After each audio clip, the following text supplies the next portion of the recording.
vous souhaite la bienvenue pour cette conférence intitulée donc les sociétés européennes face à leur passé colonial, une relation difficile.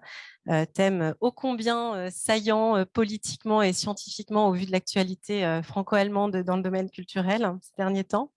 Et pour traiter de cette question, nous avons le plaisir et l'honneur de recevoir et d'écouter Bénédicte Savoie, historienne de l'art, professeure à la Technische Universität de Berlin, et Souleymane Bachir-Diane, philosophe qui nous vient donc de Columbia University à New York. Je remercie vivement le public nombreux, à la fois ici, dans cette salle Germaine Tillion, qui a rarement été aussi remplie, mais aussi en ligne. Nous avons la chance ce soir d'avoir de nombreuses personnalités parmi nous, du monde politique, du monde culturel, du monde scientifique. Nous avons des personnalités qui nous viennent des musées, des universités et des médias aussi, et que faute de temps, je ne pourrais pas saluer nommément. Et cette conférence a été préparée de longue date par ma prédécesseuse, Katia Genel, que je remercie sincèrement de modérer cette discussion, et bien sûr, évidemment, par Jakob Vogel, notre directeur, à qui je vais donner la parole pour ouvrir non seulement cette conférence, mais aussi pour clore ce cycle des manifestations autour des 30 ans du Centre Marc Bloch qui a démarré il y a quelques mois déjà. Alors, je vous souhaite à toutes et à tous, ici et en ligne, une excellente réflexion qui va se poursuivre autour d'un pot au 3e étage à partir de 19h30. Et je donne tout de suite la parole à Jakob Vogel. Et je vous souhaite une excellente discussion. Merci, cher Marike, cher Bénédicte, cher Souleymane Bachir, cher Cyril Blondel, cher attaché de la section culturelle à l'ambassade de France, cher Andreas Gergel, cher chargé de la médiation de la culture, monsieur Flach, chers amis du Centre Marc Bloch, chers centristes. En tant que directeur du Centre Marc Bloch, j'aimerais vous souhaiter à tous la bienvenue à cette discussion, cet échange de ce soir. Je regrette sincèrement de ne pas pouvoir être présent parmi vous aujourd'hui pour cet événement que nous avons prévu depuis si longtemps et de ne pas pouvoir non plus accompagner ma collègue Katia Genel pour animer cette session. J'ai hélas, pour des raisons personnelles, dû changer mon programme et je ne peux que participer en ligne à cette session de ce soir, ce que je regrette une fois de plus sincèrement parce que je pense que les échanges seront vraiment très intéressants et passionnants ce soir. Comme Marike vient de le dire, la session de ce jour va clôturer un cycle que nous avons commencé à l'automne dernier pour fêter les 30 ans du Centre Marc Bloch à Berlin et des événements que nous avons organisés dans ce cadre. Toujours à Berlin, nous avons principalement abordé des sujets très variés et qui concernent le centre et portent sur le travail du centre. Et parmi ces sujets, il y a évidemment l'histoire du colonialisme et du passé colonialiste, ainsi que la culture mémorielle de ce colonialisme qui en font partie. Ce sujet, comme vient de le dire Marike, est de très grande actualité aujourd'hui, d'où l'intérêt que nous avons porté à organiser cet événement autour de ce thème. Il est d'autant plus positif de voir que nous avons pu avoir la présence de Bénédicte Savoie et Souleymane Bachir pour cette session de ce soir parce que nous pensons que les deux contribueront de manière très intéressante avec des sujets passionnants à cet échange. Et Katia va animer cette session pour vous. Le thème des sociétés européennes et de leur passé colonial, la question de savoir quel est le rôle du passé colonialiste dans l'Europe et dans l'Occident actuel est une question qui a été mise au cœur des discussions ces dernières années et qui, depuis longtemps, nous préoccupe aussi au Centre Marc Bloch. Je ne vais pas forcément citer tous les travaux qui ont été faits dans ce cadre. Je ne vais pas revenir sur toutes les discussions, tous les événements qui ont eu lieu aussi, ni même sur le travail de Bénédicte Savoie à ce jour, même si sur ce sujet, même si elle, en tant que centriste et que membre de notre conseil, a été très proche de ses travaux, avec ses travaux aussi sur le passé colonial, les échanges que j'ai eus aussi avec elle dans le cadre de mon expérience à Paris. J'aimerais beaucoup plus préciser que notre collègue Joël Glassman, qui est maintenant professeur à l'université de Bayreuth pour les histoires africaines, et Madame Beck, sociologue et aujourd'hui professeur à l'université de Hambourg pour la Bundeswehr, ainsi que d'autres collègues que je souhaite saluer ici, ont déjà beaucoup travaillé sur ce sujet. Marcus a, entre autres, par exemple, avait traité des conséquences et répercussions du colonialisme sur la littérature dans le monde et va très prochainement avoir une chaire à l'université de Saarbrück qui lui a été conférée par le ministère de la Culture et va y présenter un séminaire sur ce sujet qui est. Nous avons attaché une importance toute particulière à ce que, dans le cadre de cet événement, les collègues, nos collègues de l'Afrique subsaharienne soient aussi impliqués dans cette discussion et ces échanges là-dessus. Nous avons une coopération entre le Centre Marc Bloch et l'Université de Dakar, qui a commencé déjà en 2019 lors de la célébration des événements célébrant les accords avec Dakar et les travaux sur l'esclavage dans le cadre des relations entre l'Europe et l'Afrique noire. J'aimerais aussi rappeler qu'il y a eu également un événement avec Pape Ndiaye ici au Centre Marc Bloch à l'automne 2021, dans lequel nous étions également posé la question des musées des œuvres d'art aussi provenant du colonialisme et de la gestion et de la culture mémorielle post-coloniale dans tout cela.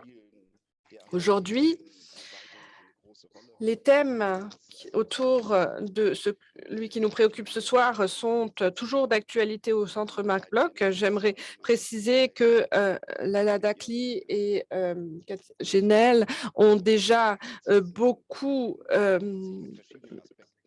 de projets qui se traitent de ces différents thèmes et qui ont été aussi subventionnés dans le cadre de leur travail. Et nous avons donc déjà beaucoup de travaux sur ce sujet. Donc, tout cela montre clairement combien il était pour nous naturel de terminer ce cycle pour célébrer les 30 ans du Centre Marc Bloch par cette discussion, cet échange de ce soir sur le sujet justement du passé colonial. Et nous sommes tout particulièrement ravis d'accueillir Madame Savoie et Monsieur Bachir pour échanger avec nous sur le thème des sociétés européennes, de leur passé colonial et évoquer cette relation difficile entre cela. J'aimerais également remercier nos deux intervenants et ainsi que tous les collègues du Centre Marc Bloch qui ont contribué à préparer cet événement et je vous souhaite maintenant une excellente discussion et je passe la parole à Katia Genel qui va animer cette soirée avec vous. Merci.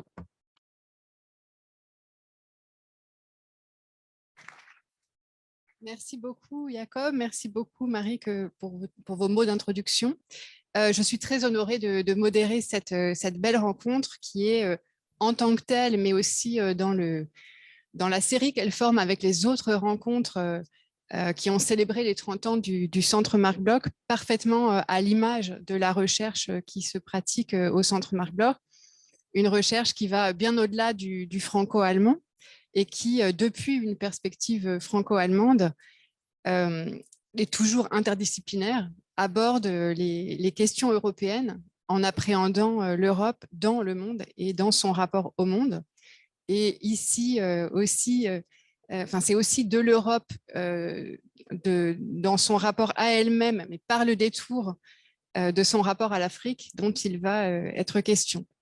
Donc, je ne rappelle pas tout ce qu'a rappelé Jacob, à savoir les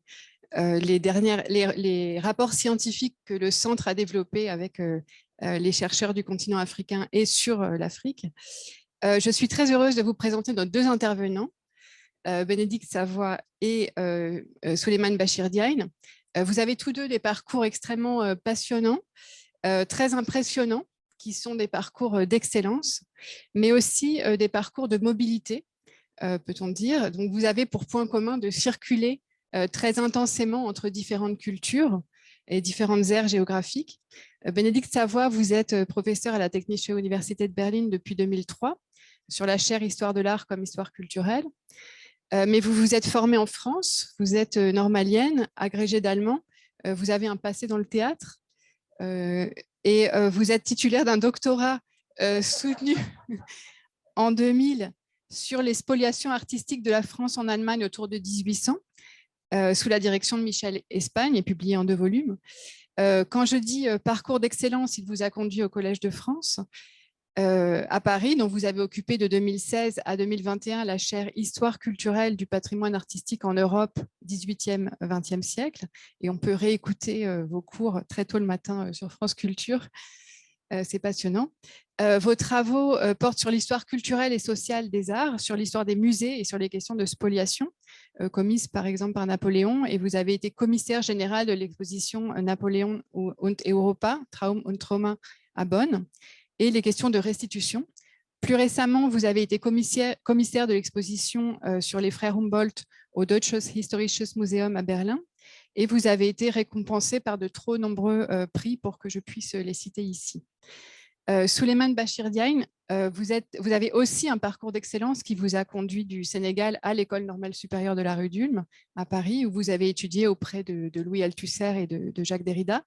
Vous êtes agrégé de philosophie, titulaire d'un doctorat en philosophie, plus exactement en histoire de la logique et des mathématiques, sous la direction de Jean Toussaint de Santi en 1982, de l'algèbre numérique à l'algèbre de la logique, et ainsi que d'un doctorat d'État, toujours avec Jean Toussaint de Santi, en 88, philosophie symbolique et algèbre de logique, les lois de la pensée de Georges Boulle. Vous avez enseigné la philosophie, l'histoire de la philosophie dans le monde islamique à l'université Cheikh Anta Diop de Dakar, et vous enseignez depuis 2001 aux États-Unis, d'abord à l'université Northwestern, puis depuis 2008 à la Columbia University de New York, au département de French Studies et au département d'études africaines de cette université que vous dirigez. Vos travaux portent sur le champ de la philosophie des mathématiques et de la logique, sur la tradition de la philosophie du monde islamique et sur des questions d'actualité comme celle de l'universel dans le contexte postcolonial. Vous avez été permanent fellow de l'Institut d'études avancées de Nantes. Vous avez tous deux également pour point commun d'avoir eu et d'avoir encore un double rôle à la fois scientifique et institutionnel. Bénédicte Savoie, en particulier en tant que spécialiste des questions de translocation, de vol et de pillage et de restitution, vous avez rédigé en 2018 avec Felwine Sarr le rapport sur la restitution du patrimoine culturel africain pour le président Macron.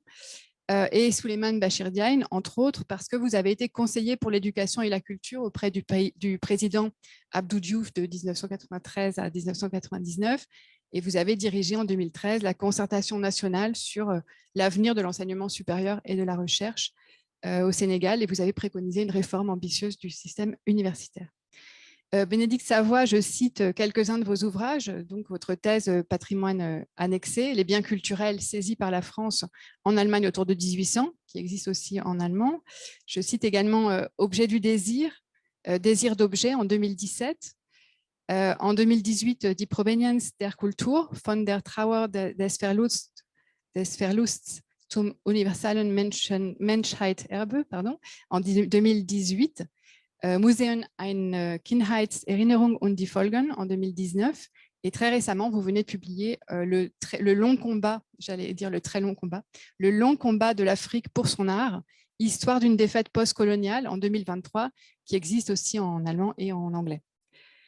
Donc, votre rapport avec Felwine Sarr est publié en français et en allemand, Restituer le patrimoine africain en 2018. De vous, Souleymane Bachir Diagne, je cite aussi seulement quelques ouvrages. Boule, 1815-1864, L'oiseau de nuit en plein jour, en 1989. Dans le domaine de la philosophie islamique, votre livre d'introduction à l'œuvre du poète et philosophe Muhammad Iqbal s'intitule « Islam et société ouverte, la fidélité et le mouvement dans la pensée de Muhammad Iqbal » en 2001. Je cite donc votre livre, votre essai sur Léopold Sédar Senghor, L'art africain comme philosophie en 2007 et Bergson postcolonial, l'élan vital dans la pensée de Léopold Sédar Senghor et de Mohamed Iqbal en 2011.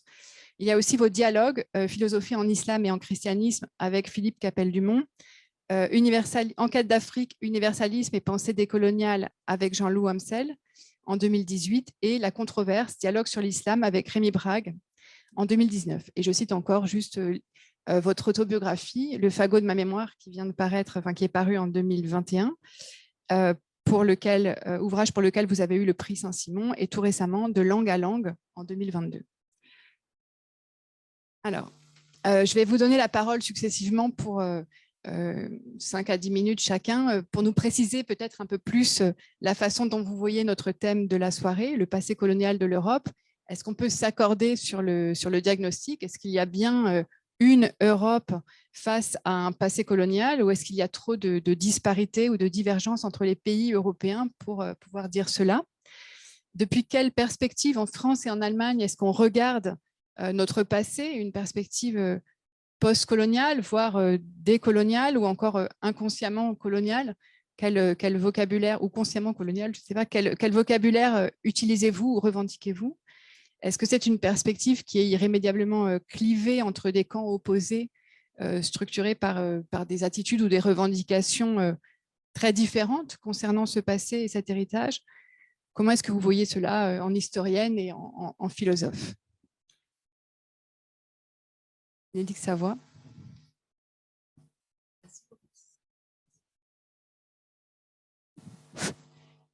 Il faut que je le tire aussi. Attention. Non. Bon, je me mets comme ça. Je me rapprocher moi-même. Je suis très, très heureuse d'être ici. Vous l'avez rappelé que voilà, j'ai écrit ma thèse ici, enfin au Chief Pawadam, à la première adresse du Centre Marc Bloch. Et maintenant, c'est 30 ans après. Et c'est les mêmes. Donc, ça fait toujours un sacré effet. Et je suis particulièrement heureuse d'être ici avec Souleymane Bachir Diagne, dont je préside le fan club depuis 2019. Et voilà. Donc, vous avez posé des questions extrêmement à la fois précises et vastes. Et en fait, toutes les questions, et en particulier celle que j'ai retenue peut-être le plus parmi la liste, c'est celle de savoir s'il y a un passé européen face à une période coloniale, c'est-à-dire la diversité peut-être non seulement de ces passés au pluriel, mais de la manière de les gérer aujourd'hui aussi au pluriel. Et voilà. J'ai apporté quelques images. On va voir si elles marchent. Si elles ne marchent pas, je les éteins. Et elles sont là parce que il faut que j'attende.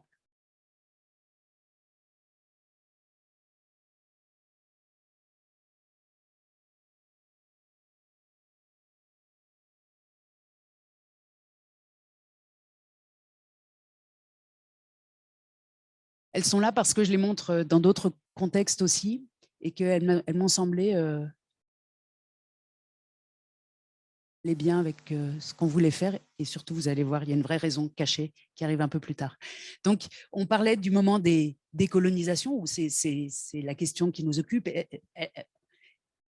Sommes-nous décolonisés vraiment? Qui l'est, qui ne l'est pas? Comment ça marche, etc. Et dans les travaux qui m'occupent, j'ai reconstitué l'histoire du débat sur les restitutions d'œuvres d'art juste au lendemain des décolonisations, comme on dit, c'est-à-dire dans les années 60, et constater que dès les années 60, un groupe d'intellectuels dans différents pays africains, d'intellectuels et d'hommes politiques, vous voyez ici de gauche à droite Niyi Oshundare, grand poète nigérian, Mobutu Sese Seko, ensuite le futur prix Nobel de littérature Wole Soyinka, nigérian aussi, pardon, avec le costume à carreaux, Ekpo Eyo, directeur des musées du Nigeria également, le grand Amadou Makhtar Mbow Dakarois, qui est encore en vie, et je suis sûre, Bachir, que tu le connais, que tu l'as déjà touché.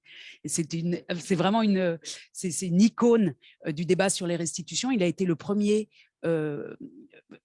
directeur général de l'UNESCO venant du continent africain, donc un Dakarois, et puis à sa droite, tout à fait à sa droite, un chef traditionnel des Akans, donc de Ashanti, au Ghana, qui donc dans les années 60, 65, 70, 75, 80, au milieu des années 80, ont réclamé le retour du patrimoine artistique africain. Et alors, bien sûr, le terme de patrimoine ne marche pas dans la discussion, le terme d'artistique ne marche pas non plus. D'ailleurs, même le terme de retour est à discuter. Mais ce que je veux dire, c'est qu'à ce moment-là, ils ont élaboré, dans une perspective panafricaine, l'idée selon laquelle il fallait se reconnecter à soi-même avec son patrimoine immatériel, c'est-à-dire ses philosophies au pluriel, ses langues au pluriel, ses croyances au pluriel, mais aussi son patrimoine matériel en récupérant une partie de ces pièces qui avaient quitté le continent africain, souvent dans des conditions de violence extrême pendant la période coloniale. Depuis, d'abord, cette génération a laissé un nombre important de documents qu'on trouve dans les archives et qu'on trouve dans les archives de toute l'Europe, des musées allemands, du Auswärtiges Amt, ici à Berlin, mais aussi aux affaires étrangères en France, dans les musées du Royaume-Uni, au British Museum, à l'UNESCO, etc. Vous voyez ici quelques-uns de ces documents, par exemple du Auswärtiges Amt, qui en comporte un très grand nombre. Et tous ces documents prouvent d'abord que ce débat a bien eu lieu, qu'il a bien été européen et qu'il a bien échoué partout en Europe, puisque dès le milieu des années 70, les premiers pouvoirs européens, vous voyez ici quelques coupures de presse du Times à Londres, refusent ces demandes qui, dans un premier temps, avaient d'ailleurs été soumises avec beaucoup de douceur et qui n'étaient pas des demandes de restitution, mais des demandes souvent de prêts à long terme ou des choses comme ça qui ont été brutalement rejetées ou même complètement ignorées. Le grand texte de cette époque-là, c'est un texte de Paulin Joachim, ou Paulin Joachim, un intellectuel, poète, journaliste, éditorialiste, originaire du Bénin, mais qui, après les indépendances, après avoir fait sa formation en France, est venu être le chef rédacteur en chef de la revue Bingo, une revue francophone dans laquelle, en 65, il publie un éditorial intitulé « Rendez-nous l'art nègre » qui pose vraiment sur la table tous les arguments qui aujourd'hui encore nous occupent, et en particulier, de manière très forte, celui de la reconnexion à soi-même. L'idée que pour avancer dans le futur, il faut se reconnecter avec son passé ou ses passés. Et donc, l'idée dès le début que les questions de restitution ne sont pas des questions qui permettent de regarder vers l'arrière, mais qui sont des questions qui servent à regarder vers l'avant. Depuis, le débat avait été oublié, refoulé, écrasé, notamment par les musées européens qui ont joué un grand rôle pour que ça ne marche pas. Et puis, depuis quelques années, puis 2017-2018, le débat est revenu comme un boomerang qui revient avec une force décuplée sur les sociétés européennes dont on parle aujourd'hui, hein, qui se sont pris vraiment le boomerang en plein visage depuis 2018, disons.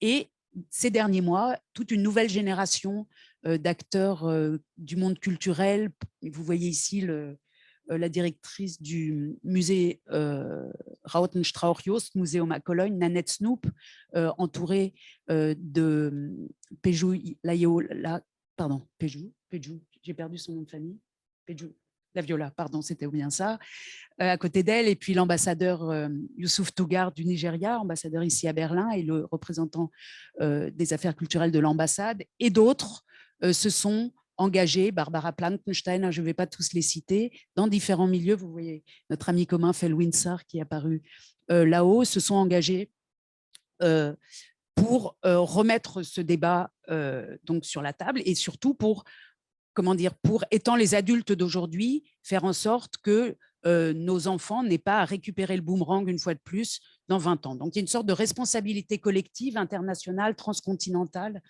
avec... Et c'est pour ça que je les montre, parce qu'en fait, cette PowerPoint, je la montre vraiment souvent et partout, et il y a toujours Bachir en grand au milieu. Je me suis dit que s'il est là en vrai, une fois, je vais en profiter. donc, une génération des adultes d'aujourd'hui, si on veut, hommes et femmes, qui, dans les différents milieux qui s'occupent de ces questions, ont décidé, d'une certaine manière, sans vraiment se mettre d'accord, hein, on ne s'est pas donné le mot, mais cette génération, ce moment, c'est celui où on dit on va essayer de régler cette histoire-là qui n'a pas été réglée dans les années 60, d'où le terme de défaite post-coloniale que vous citiez tout à l'heure, une défaite pour le continent africain, mais aussi pour l'Europe, ou les pays d'Europe qui ont vraiment raté vraiment ce moment-là. Et puis, on est arrivé maintenant même avec une nouvelle génération. Vous voyez ici un petit groupe de la Technische Universität avec Elias Aguiga, Jeanne Anjoigne. Donc, Elias Aguiga à droite, Jeanne Anjoigne sur l'oreille de Bachir. Et tout à fait à gauche, Yann Le Gall. Les deux premiers que j'ai cités sont Studentische Hilfskräfte, donc assistants étudiants, et Yann Le Gall est postdoc.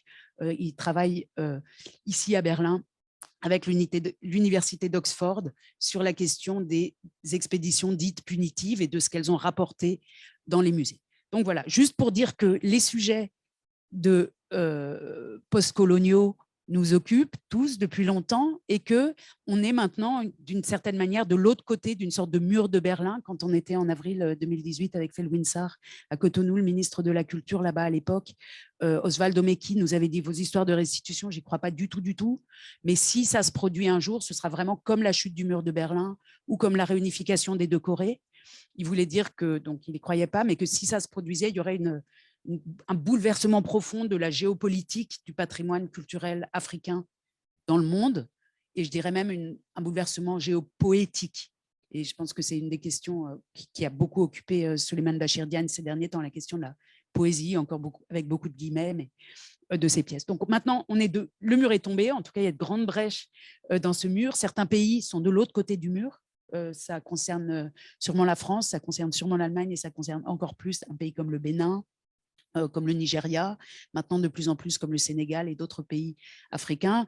Le Bénin, parce qu'il a réussi comme premier pays d'Afrique au sud du Sahara à obtenir le retour physique, il y a un an à peu près, de 2,5 tonnes de son patrimoine culturel artistique saisi lors d'une opération militaire à la fin du 19e siècle.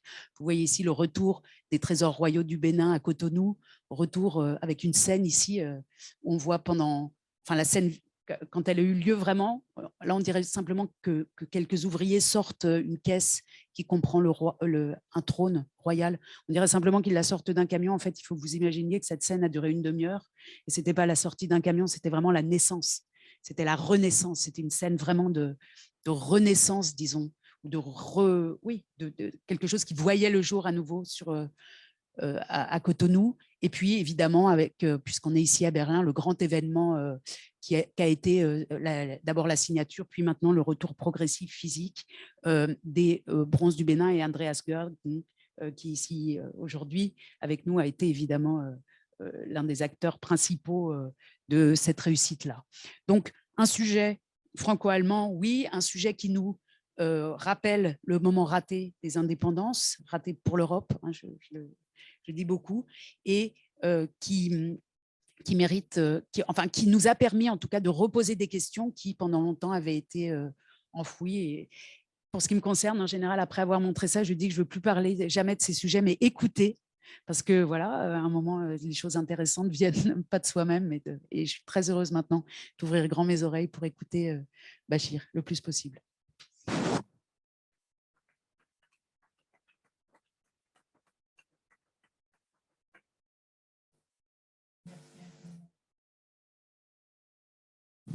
Merci infiniment.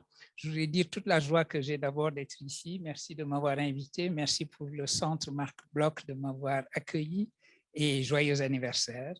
J'ignorais en arrivant que c'était le 30e anniversaire, mais j'espère que nous serons ici pour le 50e également, à parler d'autre chose que de restitution, parce que la question de la restitution ne se posera plus. Chère Katia, vous avez soulevé une grande question, une question qui n'est pas seulement sémantique, post-coloniale, décoloniale. Vous avez demandé qu'on réfléchisse là-dessus. C'est des termes dans lesquels je me perds. Je ne suis pas sûr de ce qu'ils recouvrent. Alors moi, je préfère m'en tenir à la simplicité qui était celle d'Aimé Césaire. Aimé Césaire a dit, de la même manière que le 19e siècle a été le siècle des colonisations, le XXe siècle sera le siècle des décolonisations. Et je m'en tiens au terme simple de décolonisation et je m'en tiens également à un événement qui pour moi est symbolique de ce siècle des décolonisations dans lequel nous sommes encore. De ce point de vue-là, le XXe siècle se poursuit sur notre XXIe siècle. Cet événement, c'est la conférence de Bandung. La conférence qui a eu lieu en 1955, qui a été la conférence de Bandung, durant laquelle des pays asiatiques, pour la plupart déjà indépendants, et des pays africains et des mouvements de libération africains se sont réunis entre eux à l'invitation de Sukarno et du groupe dit de Colombo pour discuter et surtout condamner le principe même de la colonisation. L'importance de cette conférence ne tenait pas aux différentes résolutions qui ont été votées, parce que ces résolutions étaient des résolutions très générales, comme on dit en langage familier, ça ne mange pas de pain. En revanche, ce qui avait une importance considérable, c'était la configuration même de cette conférence. Elle n'avait pas été convoquée par l'Europe. En général, c'était l'Europe qui convoquait les conférences internationales et l'Europe n'y était même pas. Enfin, il y avait quelques observateurs, des journalistes, etc. Mais l'Europe n'était pas le centre de cette conférence et la configuration même dessinait un monde nouveau. Un monde où des relations horizontales, par exemple, s'établissaient entre des pays anciennement colonisés, un monde dont le message essentiel était que l'Europe n'était pas le centre du monde. Que ce monde, de toute façon, c'était comme la révolution copernicienne, n'avait plus de centre du tout. Toutes les provinces du monde étaient des planètes parmi les autres planètes et c'est vers ce monde-là que nous allions. Je crois que ceci résume parfaitement tout ce qui se cherche derrière le mot de colonial, post-colonial, décolonial, etc. Un grand moment historique qui se traduit comme un moment philosophique. Cela étant dit comme remarque, pour répondre maintenant à la question générale de la manière dont les pays européens, dans leurs différences, parce que de ce point de vue-là, l'Europe, c'est une commodité de langage, mais par exemple, l'universalisme français n'est pas le même que l'universalisme allemand, qui n'est pas le même que l'universalisme hollandais. Il n'y a qu'à prendre un exemple caractéristique qui est la notion de laïcité. La laïcité française n'est pas la laïcité allemande, qui n'est pas la laïcité hollandaise, qui n'est pas la laïcité anglaise, etc. Par conséquent, quand on dit l'universalisme européen, souvent c'est une commodité de langage. Bon, il y a évidemment des valeurs communes à l'Europe, ça c'est certain, mais il est bon d'établir les différences. En revanche, quand on regarde la relation au passé colonial, je crois qu'elle est difficile pour tous les pays européens parce qu'il n'est pas facile de faire face à ce que j'appellerais un contre-récit. Chaque pays a son récit de soi, a son propre roman national qu'il se raconte. Ce que je pourrais appeler sa légende. En prenant ce mot légende dans son sens étymologique, jargonnons un peu en rappelant que le latin legenda, c'est une obligation, c'est ce qu'il faut lire, ce qu'il faut dire, ce qu'il faut inscrire dans les livres d'histoire, ce qu'il faut enseigner à ses enfants. Chaque pays fabrique sa propre légende et se récite sa propre légende. Ce que le face-à-face avec son passé colonial fait, c'est un face-à-face avec un contre-récit, une impossibilité de se raconter sa propre légende. Par exemple, de réciter le grand roman national, d'être le pays fondateur des droits de l'homme, la patrie des droits de l'homme, avoir porté les droits de l'homme, être l'universalisme en personne et avoir apporté l'universel au reste du monde. Même à l'intérieur de l'Europe, et là c'est encore une différence, même à l'intérieur de l'Europe, de ce point de vue-là, on peut faire la différence avec les récits nationaux. Je travaillais récemment sur des textes de la philosophe Simone Weil, pas la ministre, la philosophe, celle qui est morte en 1943, qui a écrit quelques textes peu connus. En général, on connaît ces textes de philosophie, ces textes plutôt mystiques. On connaît mal les textes qu'elle a écrits sur le colonialisme, les textes anticoloniaux, qui ont été regroupés d'ailleurs sous ses écrits historiques et politiques, où elle décentre précisément ses récits nationaux. En disant, elle compare, c'est une comparaison qui nous semble énorme, elle compare l'hitlérisme, comme elle dit, à Napoléon. en disant que Napoléon, évidemment, c'est la grande légende française, et d'ailleurs, ça a été évoqué récemment quand un anniversaire a été fêté, je ne sais plus quel était l'anniversaire de Napoléon, mais le fait que le personnage soit controversé. Et Simone Veil dit, Napoléon, c'est notre légende, c'est quelqu'un qui, en principe, a mis fin à la Révolution française, il a mis fin au désordre de la Révolution française, suivi de la terreur, etc. Bref, il a arrêté ce que le général de Gaulle appelait la chienlit. Mais ce faisant, il a également, et c'est toujours cette légende, apporté à l'Europe les valeurs universelles dont la Révolution française était porteuse. D'ailleurs, ceci a été salué par un grand Allemand qui était Hegel. Hegel, dans sa fameuse lettre à Niethammer de 1806, dit « J'ai vu l'empereur à cheval, c'était l'esprit du monde, il domine le monde, etc. » Et bref, il aurait apporté l'universel à l'Europe. Et Simone Veil dit « Oui, mais allez demander leur avis aux Hollandais, à tous ceux qui, dans le Tyrol, ont été écrasés par les grognards de Napoléon et les atrocités qui ont été commises. » Et ce modèle qu'elle utilise à l'intérieur de l'Europe, au sein de l'Europe, pour dire voici un récit national, une légende qui est contrebalancée par un contre-récit. C'est ce qu'elle va appliquer au monde colonial en disant vous vous racontez à vous-même votre propre roman national, mais regardez-le donc, ce roman national, à la lumière de ce qu'en dit le monde colonial. Et elle écrit ces textes dans les années 30, un moment où elle découvre elle-même le colonialisme. Et elle dit que ça a été pour elle une révélation et que d'une certaine façon, ceci l'a empêché d'adhérer à ce roman de soi, à ce récit national de soi, depuis cette date-là. Et c'est cela, la signification du fait de ne pas pouvoir affronter son propre passé colonial. C'est cette remise en question de soi, elle n'est pas chose facile à faire. Et pour continuer sur le chapitre Simone Veil, elle dit qu'elle avait d'ailleurs encore plus honte du camp politique auquel elle appartenait, c'était une femme de gauche, et elle disait le Front populaire lui-même, l'universalisme de gauche, l'internationalisme de gauche avait échoué à sortir de son propre récit de soi pour regarder la réalité du monde colonial.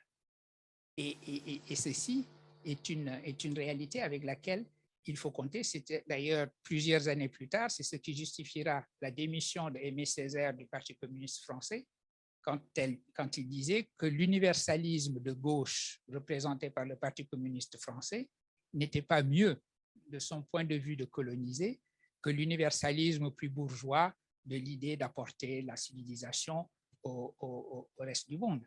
Il le disait en une formule en disant que le paternalisme colonial, le fraternalisme communiste n'était pas forcément meilleur que le paternalisme colonial. Donc, pour répondre à la question de la capacité d'affronter son propre passé, je crois que c'est dans cette direction-là qu'il faut aller. Et d'ailleurs, de ce point de vue-là, on peut dire que la période post-coloniale est plus difficile de ce point de vue-là pour l'Europe.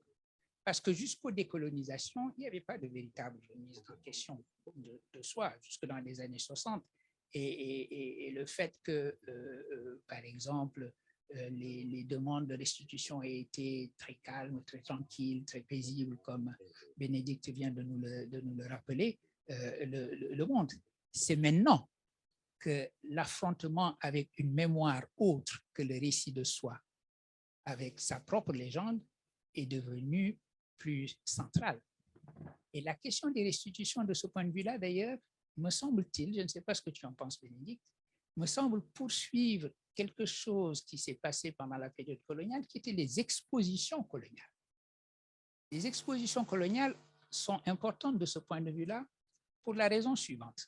Le meilleur moyen d'avoir un récit de soi qui n'est pas troublé, c'est de séparer radicalement, d'effectuer un grand partage entre le monde de la civilité et le monde de la barbarie. Dans le monde de la civilité, on était entre citoyens, on partageait les mêmes valeurs, on avait un récit de soi tout à fait lisse, tout à fait bien établi, qui était inscrit dans les livres d'histoire, et les enfants à l'école primaire annonnaient la légende de soi. On pouvait se comporter de manière barbare dans le monde d'ailleurs, dans le monde colonial, parce que c'était le monde de la barbarie. Et il fallait effectuer ce grand partage pour pouvoir être à l'aise. À ce moment-là, vous n'aviez pas de télescopage du récit et du contre-récit. Le télescopage, c'est maintenant. Dans la période dite post-coloniale que ce télescopage se passe. Que par exemple, on a des statues qui racontent le récit national de soi, et puis on a des populations pour qui ces statues, au contraire, représentent l'horreur de la barbarie. Et les deux se télescopent.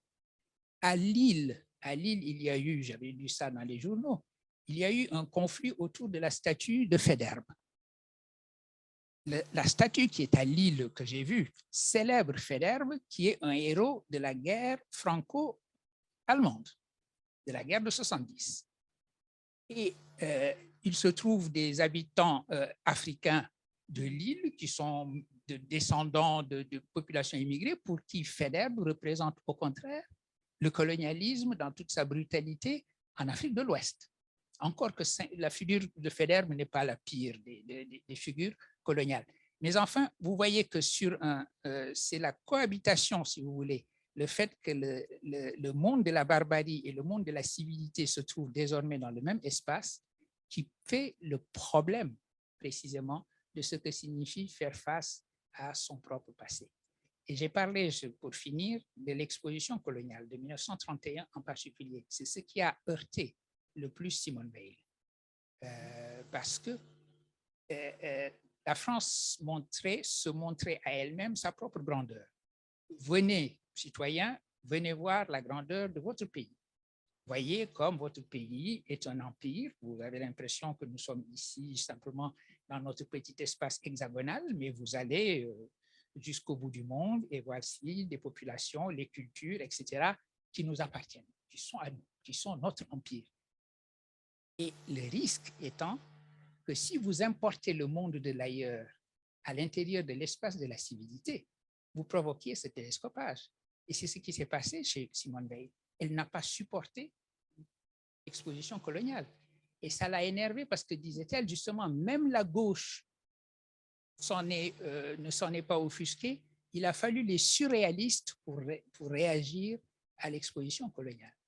Et la raison pour laquelle je parle de cela, c'est parce que d'une certaine façon, ces objets africains qui ont été arrachés à l'Afrique et qui ont été entreposés dans des musées ethnographiques, d'abord comme monstruosité, comme curiosité ethnographique, c'était une manière de dire, venez voir aussi ce monde de l'ailleurs à partir du confort de l'ici. Et d'une certaine façon, c'était un prolongement de la même attitude que pour les expositions coloniales, venez voir le monde de l'ailleurs, etc. C'est la continuité que je vois avec la question des restitutions qui a été magnifiquement traitée évidemment par Bénédicte et Felwine, et que Bénédicte a rappelé dans ce livre qui était un livre indispensable après le rapport sur la restitution, qui était la narration, justement, le récit historique de toutes les différentes étapes. Et c'est pourquoi je suis ravi qu'elle ait expliqué ce qu'elle vient d'expliquer et qu'elle ait donné le cadre à notre conversation. La seule chose avec laquelle je ne suis pas d'accord quand Bénédicte parle, c'est qu'il n'est pas vrai qu'elle soit dans mon fans club. C'est moi, le président de son fans club. Merci beaucoup. Ça me fait une belle transition pour vous interroger sur les restitutions. Ce que vous n'avez pas dit en citant le mot du ministre béninois, c'est que ce qui crée la chute du mur de Berlin, ou je ne sais pas, peut-être la manifestation du 4 novembre, c'est votre rapport. Enfin, c'est ça qui a en fait mis la brèche dans cette longue histoire de la résistance européenne à la restitution des œuvres d'art que vous racontez, que vous analysez dans l'ouvrage. Ce que je trouve très intéressant dans cette question des restitutions des œuvres d'art, c'est que c'est une question immense, en fait. Ce n'est pas simplement une question d'objets. Vous montrez aussi que ce n'est pas simplement des objets d'art, c'est des revendications culturelles complexes et contradictoires. Donc, peut-être pour prolonger la question, alors qu'est-ce qui fait que c'est maintenant que le processus s'enclenche voilà, et quelle est la place de la question de la culture dans ce processus qui s'est enclenché, qui nous permet de réaffronter le passé colonial. Merci beaucoup. J'aimerais, avant d'essayer de répondre, rebondir sur ce qu'a dit magnifiquement Souleymane Bachir Diagne à l'instant sur l'idée que les nations se la racontent. Hein, c'est comme, enfin, se racontent un récit, se la racontent, se racontent eux-mêmes, et qu'il y a des perturbations venues de l'extérieur, de contre-récits. Et c'est extrêmement puissant de le formuler comme ça, mais formulé à Berlin, évidemment, ça fait une des grandes différences des Allemands, par exemple, et des Français, par exemple, ou des Belges, avec leur passé colonial, puisqu'ici, en Allemagne, évidemment, l'habitude d'avoir un contre-récit produit presque par soi-même, elle est omniprésente avec la période nazie et la Shoah. Et ce travail sur le passé, enfin, sur le contre-récit, produire soi-même un contre-récit et produire des monuments qui ne sont pas des monuments en l'honneur d'eux, mais en l'horreur d'eux, si on veut, comme différents monuments de cette ville, font que, à mon avis, justement, tout le débat sur la restitution, par exemple, et d'autres, la manière dont ils sont menés ici ont une qualité particulière, une méthodologie même particulière, et aussi comment dire, c'est presque comme si ce débat avait été déjà mené, c'est-à-dire que certains savent déjà jusqu'où ça peut aller, la question des réparations, la question de... Bon. Et du coup, c'est à la fois plus tendu et plus détendu au sens où probablement collectivement ici, je n'ai même pas encore parlé de la RDA, mais évidemment ici, alors il y a aussi le contre-récit à l'intérieur de soi-même, puisque tous ceux qui ont été socialisés dans l'ancienne RDA n'ont pas le même récit que ceux qui ont été socialisés dans l'ancienne RFA. Et là aussi, ça clash, ça se télescope tout le temps. Et donc à la fois plus détendu parce qu'on sait comment faire et que collectivement, probablement qu'il y a quelque chose ici, même s'il ne faut pas essentialiser jamais, et que ce que je raconte, tout le monde le sait, tous ceux qui sont ici, mais bon, que collectivement, il y a l'idée que c'est bien de savoir gérer les contre-récits, savoir jongler avec, savoir rester tranquille, etc. Il y a l'idée que ça renforce une société, ça lui donne de la cohésion, de savoir faire ça, et que c'est un bon exercice, c'est presque une hygiène. Et d'un autre côté, c'est plus tendu parce que l'expérience a montré que premièrement, ça ne s'arrête pas quand ça commence. Ce n'est pas parce qu'on en a parlé pendant 2 ans que ça va s'arrêter. Ce n'est pas, comme le disait en 2017 le président de la Stiftung Preußischer Kulturbesitz, ce n'est pas une Sommerloch-Debatte, ce n'est pas un débat du trou de l'été, comme il l'a dit, mais c'est un débat qui, une fois qu'il est remonté à la surface, avec violence, une grande violence symbolique et avec beaucoup d'aplomb du côté des Africains, des représentants sur le continent africain qui ont ramené ça sur la table, et en particulier le Bénin, qui a été vraiment le premier en 2016 à dire « allez, on y retourne, on retourne sur le ring ». Donc, on sait que ça ne va pas s'arrêter, on sait que ça va finir, ça ne va pas finir à la faveur du récit national clos. Et voilà. Et donc, c'est à la fois... À mon avis, c'est un endroit, en tout cas Berlin est un endroit particulièrement intéressant intellectuellement et politiquement et socialement pour voir comment ça peut se passer quand c'est pas comme en France ou en Belgique. Mais pourtant, vous avez évoqué le fait que très souvent la réponse allemande avait été une disqualification de l'émotionnel et qu'il y avait une réponse juridique qui visait à disqualifier l'émotionnel pour les œuvres d'art. Donc là aussi, est-ce que c'est une spécificité de la réponse allemande ? Non. Et justement, il ne faut pas essentialiser. Vous demandiez très justement au début, est-ce qu'il y a des camps ? Est-ce que c'est les uns contre les autres ? Non, c'est très, très, très fin. C'est un tissu de positions, de fils qui tirent chacun dans un sens et ça fait quelque chose de, j'aime pas du tout le mot complexe, mais en tout cas, c'est quelque chose de très dense. Et on ne peut pas dire les Allemands, etc. Mais ce qu'on peut dire, c'est qu'en tout cas, les musées les responsables de musées qui ont beaucoup résisté ici, en Allemagne de l'Ouest, dans les années 70-80, qui ont vraiment non seulement empêché le débat, mais ont même élaboré des stratégies écrites de Abwehr, donc de contre, on était dans le contre-récit, mais Abwehr, c'est le contre-combat, c'est vraiment un terme militaire, ceux qui ont élaboré ça, c'était souvent des gens qui avaient été socialisés dans l'appareil nazi. Ce n'est pas un hasard. Hein.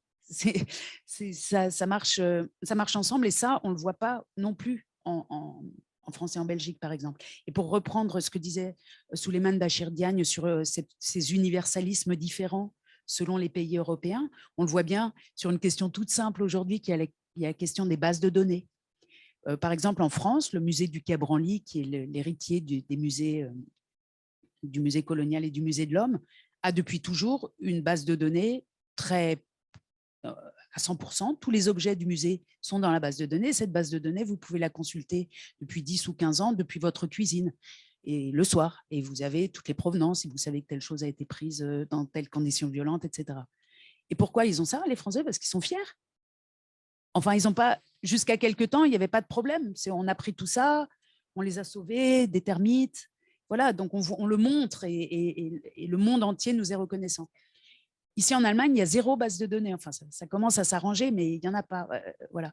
Pourquoi? Parce qu'il y avait cette gêne quand même, dès les années 70, l'idée que si on montrait trop ce qu'on a, ça allait susciter des désirs, citation. Et donc, dans toutes ces stratégies de Abwehr, de combat, de résistance à ces questions-là, l'un des points, qui n'est pas les points d'émotion sur lesquels vous vouliez me faire venir, mais qui marche avec, c'est le point de la transparence. Et ils se sont donnés comme mot d'ordre de ne jamais publier leurs inventaires. Et voilà le résultat aujourd'hui. Donc, on est dans des conditions extrêmement différentes et qui font que le débat est extrêmement différent. Ici, on peut dire, ah non, enfin, en tout cas, on a pu dire ces dernières années, c'est très compliqué de restituer parce qu'il faut d'abord faire de la recherche sur les provenances. Et après, les Français ont dit, tiens, on va faire comme les Allemands, on va aussi dire recherche sur les provenances. Oui, mais sauf qu'en France, c'est fait, en fait. Il n'y a pas... C'est pas le même problème. En français, c'est plutôt un travail en France, peut-être psychologique, voilà, etc. Donc, je pense que la question des universalismes, non seulement différents en Europe, mais aussi sur le continent africain. Moi, la question que je voulais poser, pardon, à Bachir, si je peux en poser une directe, c'est un peu... Moi-même, je suis aussi mal à l'aise avec tous ces termes de postcolonialisme. J'utilise le moins possible pour éviter de m'embrouiller. Mais quand même, pour moi, j'aimerais bien savoir, de ton point de vue, comment le mouvement panafricain, enfin le panafricanisme, la question des frontières et la question du retour des œuvres, disons, ou d'autres grandes questions des années 60, comment ça s'articule, de ton point de vue? C'est un problème effectivement, comme tous les problèmes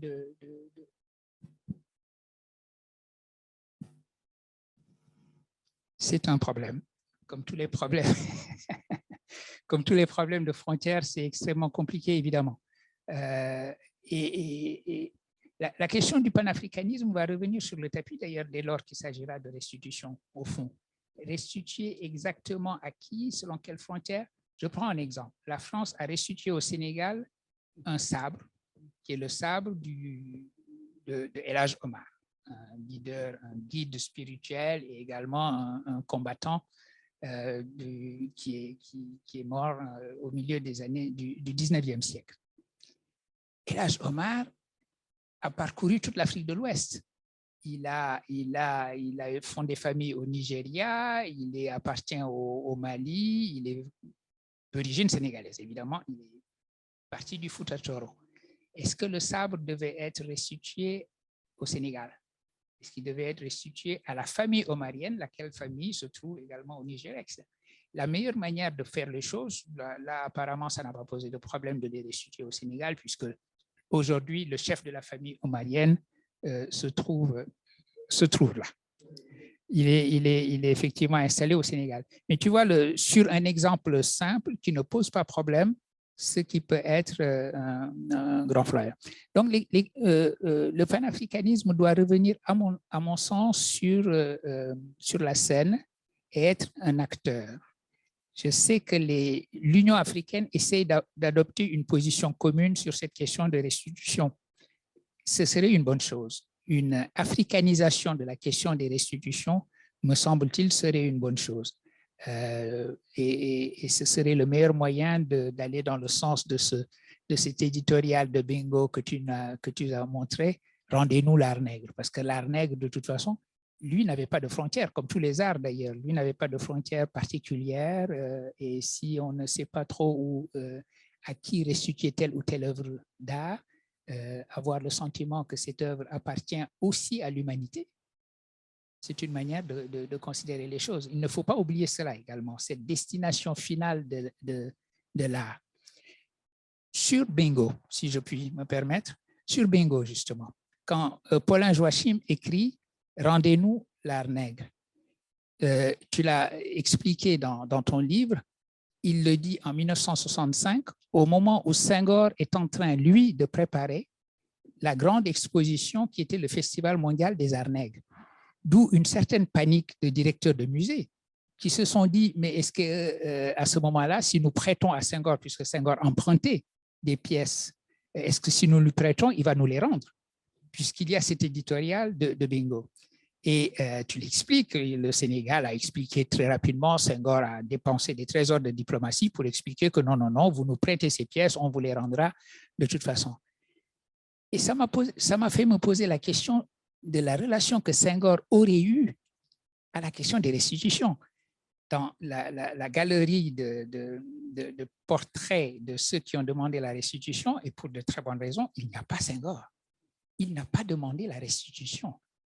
Il a emprunté, il a rendu, après avoir exposé. Mais il a tenu aussi à exposer au Sénégal ses amis, Picasso, Chagall, Soulages, pas le Soulages de l'ultra-noir, le Soulages d'alors, qui n'était pas encore le Soulages de l'ultra-noir et qui était ami de Senghor. Et il a aussi tenu à faire une exposition d'art africain de l'époque, contemporain, au Grand Palais en France. C'est-à-dire qu'il me semble, et je ne sais pas ce que tu en penses, que Senghor était davantage dans la ligne de ce qui est le sous-titre de votre rapport à Felwine et à toi, qui est créer une nouvelle éthique relationnelle. Senghor était dans la relation que ces objets africains pouvaient créer et pouvaient tisser et pouvaient nouer entre l'Europe et l'Afrique.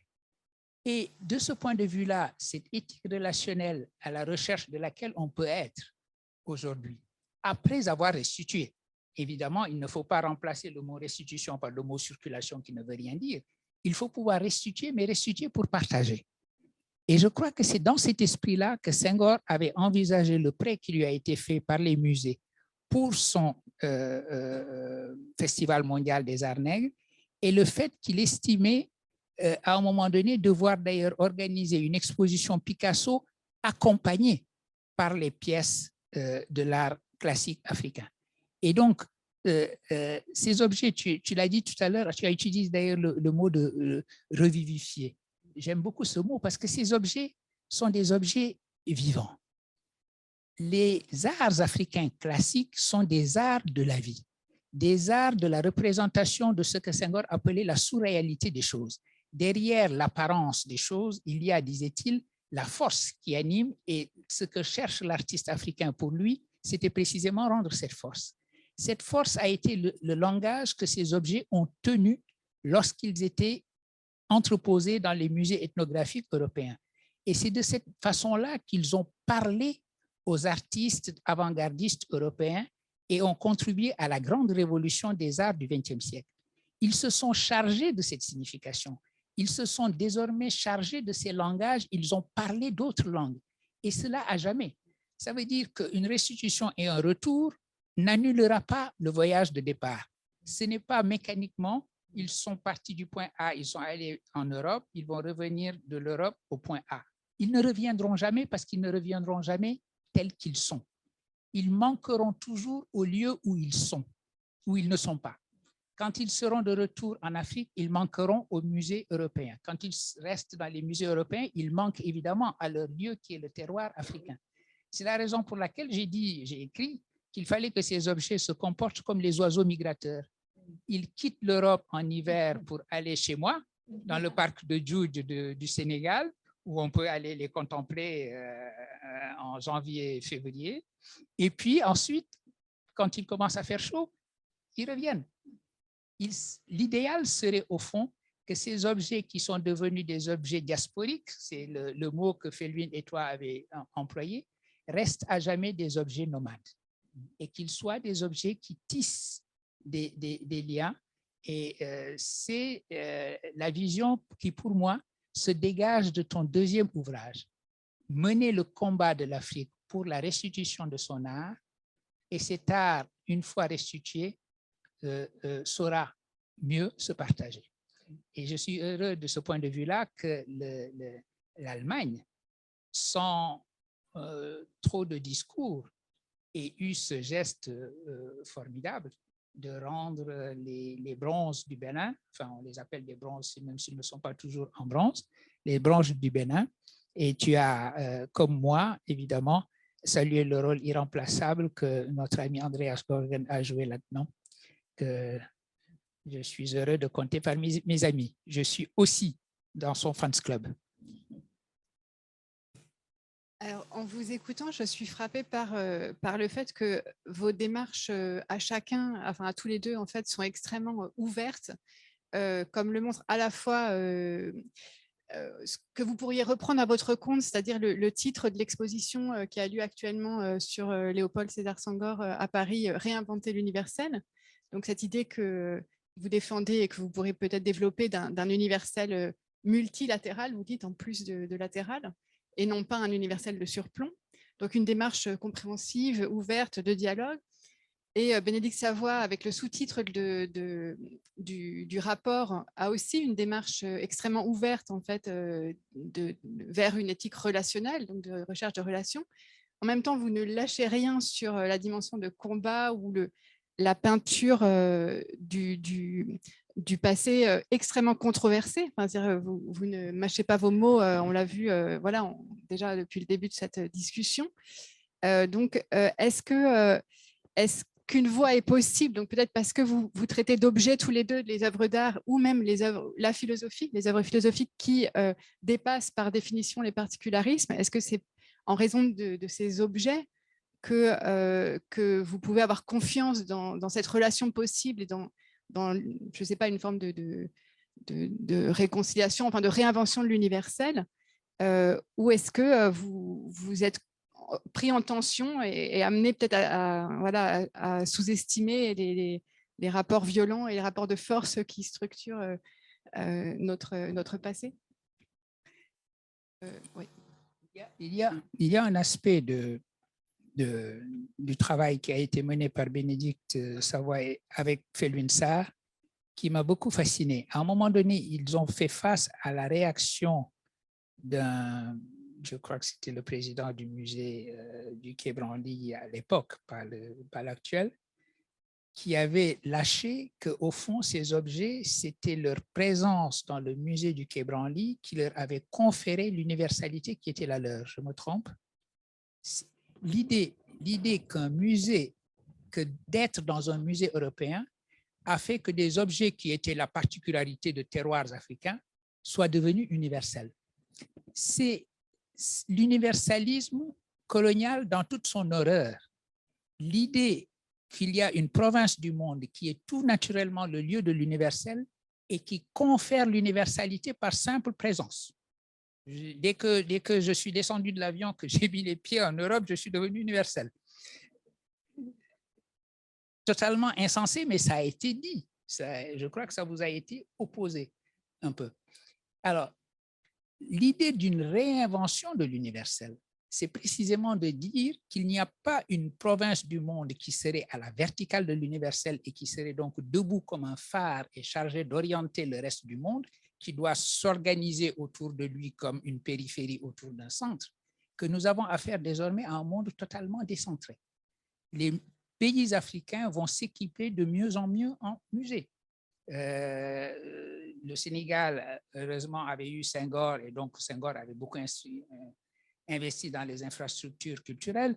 Ce n'était pas le cas de tous les pays. Le Bénin a demandé à un moment donné, quand le président Macron était prêt à restituer, enfin, quand la France avait voté pour restituer, le Bénin a demandé un temps d'attente pour être prêt à recevoir ces objets. Donc, tous les pays ne sont pas à un même niveau de préparation pour cela.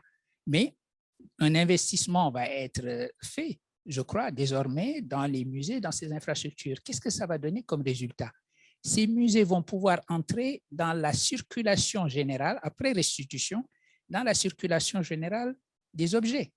Récemment, le Metropolitan Museum a organisé une belle exposition sur le Sahel, malheureusement qui a coupé court à cause du Covid. Il a fallu arrêter.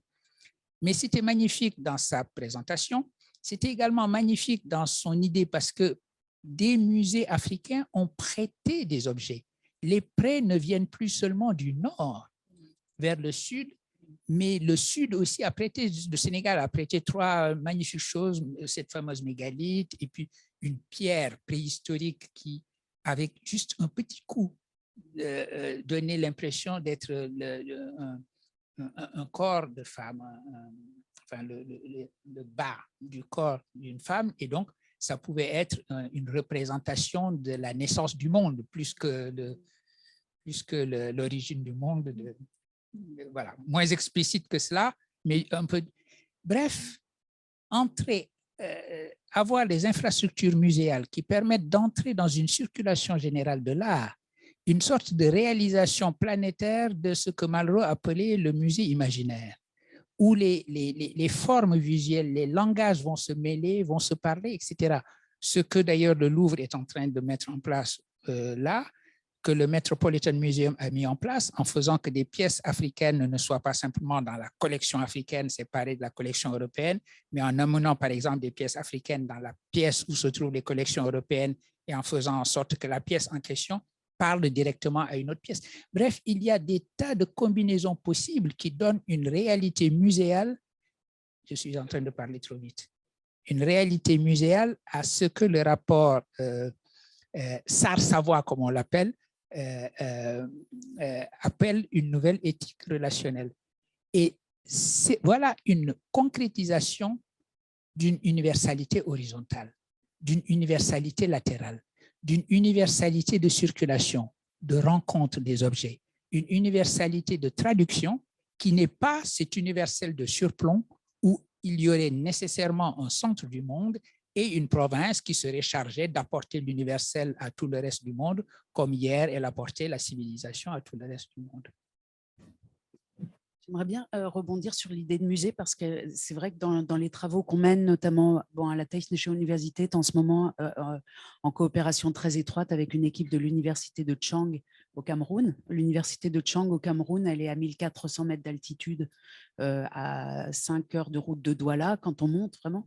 Donc on est dans un milieu qui n'est pas un milieu de grandes villes comme Dakar ou Douala ou Abidjan, mais vraiment, disons, au milieu de ce qu'ils appellent les grass fields, à la campagne, pour dire ça comme ça, avec une université très forte. Et là-bas, évidemment, et pas seulement là-bas, et c'est aussi une question de génération, je crois, mais en tout cas, nos interlocuteurs et trices, l'idée de musée, c'est pas ce qu'ils veulent. Ils veulent pas que les pièces reviennent et aillent ensuite dans des musées. Sûrement pas. Ils détestent cette idée. Ils disent même, vos histoires de restitution, on n'en veut pas, c'est patronizing. Ils ne veulent pas dire que c'est l'Europe qui patronise l'Afrique en faisant ça. Ils le disent aussi, mais moins. Ils disent c'est nos gouvernements à nous qui sont en train de nous patroniser, nous les jeunes. Nous, on veut autre chose avec ces pièces-là. Et sûrement pas de musée. Et ce qu'on veut, on ne sait pas encore. On ne sait pas encore ce qu'on veut, mais on veut autre chose. Et ça me paraît être un des aspects vraiment intéressants aussi de ce débat qu'on mène maintenant et pas dans les années 60, disons.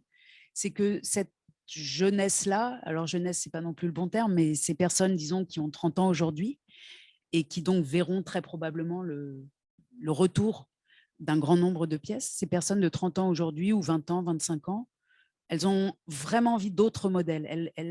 Donc, en effet, sur le continent africain, des musées vont se créer, sont en train de se créer, existent, etc. Mais probablement qu'il va se passer aussi d'autres choses qu'on peut observer. Et ces autres choses, et c'est pour ça que tout le débat qu'on mène est important. Et comme le disait Bachir à l'instant, avec beaucoup de justesse, ce qu'on est en train de faire, ce n'est pas déplacer un bloc monolithique de A à B et de B à A, parce qu'en fait, le patrimoine, ce n'est pas une chose, c'est une négociation permanente.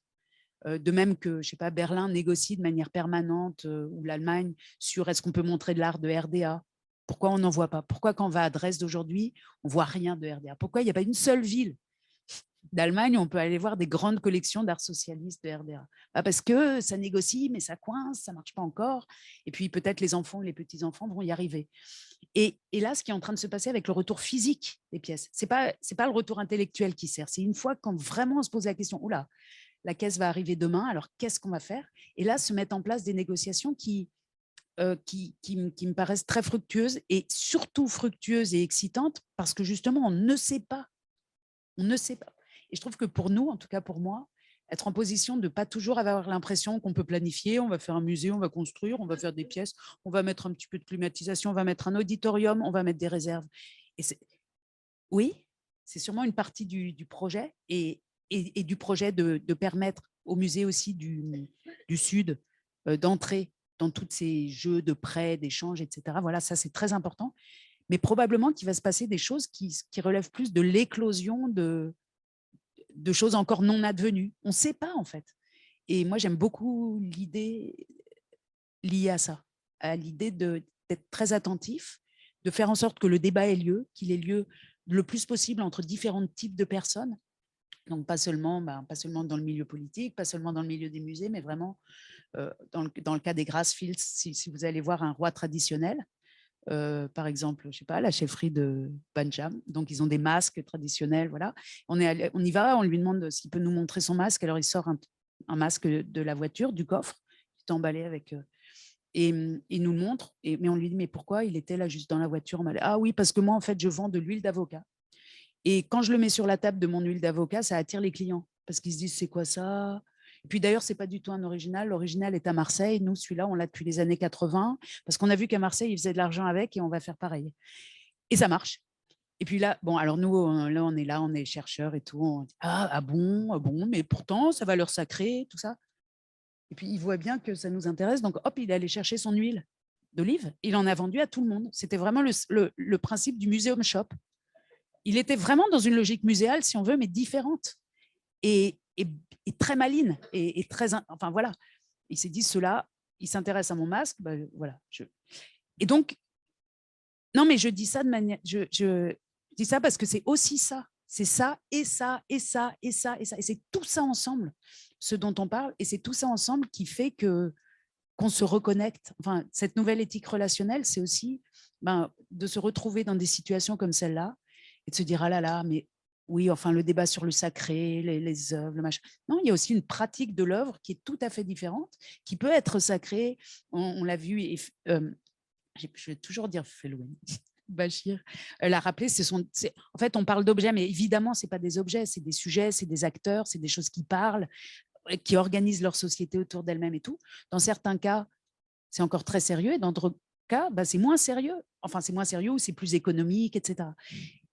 Et c'est une telle variété, c'est comme, quand on le voit comme ça sur place, c'est un peu comme de la biodiversité patrimoniale, en fait. Voilà. Il faut la préserver, il faut faire en sorte que tout soit possible, le plus possible, et que nous, enfin, ou nos jeunesses, ou nos étudiants, etc., puissent avoir cette perception-là et cette idée que oui, il n'y a pas que le musée avec des escalators, des sirènes qui sonnent quand on se penche trop, tout ça. Il y a vraiment autre chose, et autre chose qui est beau, qui est humain, qui crée du lien. L'huile d'olive, enfin, c'était de l'huile d'avocat, en fait, qui sert à tout.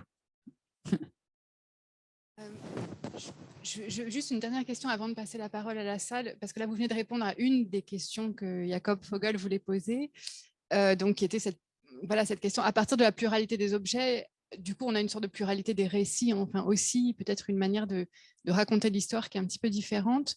Et pourquoi, c'est donc la question de Jakob notamment, pourquoi est-ce qu'un débat plus large, notamment sur le colonialisme, mais aussi sur l'esclavage, s'enclenche moins dans certains pays que dans d'autres?